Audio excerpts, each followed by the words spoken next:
અરે, આજે તો કાંઈક એવું જ બન્યું કે તમે માનશો નહીં. હું તો એવું જ એક સામાન્ય વાદળ હતો.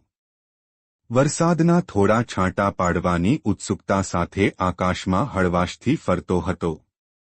પણ એ દિવસે છાતી ફૂલાવીને વિચારી લીધું, હવે બસ. હું તો હવે એક બૂંદ પણ વરસીશ નહીં, જ્યાં સુધી મને પગાર વધારો નહીં મળે. મેં મારી છાતી ગર્વથી ફૂલાવીને ઘોષણા કરી. સૂર્યશ્રી એટલે કે શ્રીમાન સની હસતા હસતા બોલ્યા, પગાર વધારો?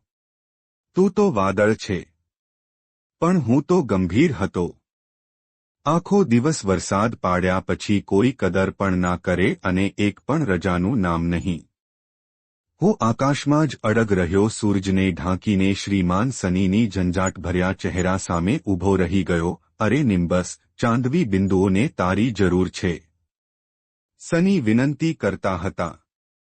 પણ હું હડતાલ પર હતો અને હું ટસથી મસ પણ ન થયો. પવનમતી મિસ બ્રીઝી હળવો શાવર પાડી દે એવી વિનંતી સાથે મારી પાસે આવી અને એક ઠંડો સ્નેહભરો જોકાદાર પવનનું બોનસ આપવાની ઓફર પણ આપી. હવે કોઈનું પણ કાંઈ નહીં ચાલે. હું હડતાલ પર છું. હું ગુસ્સાથી બોલ્યો, મારા વરાળવાળા હાથોમાં હાથ નાખીને ઊભો રહ્યો. છેલ્લે બધાએ મારી શરતો માની લીધી.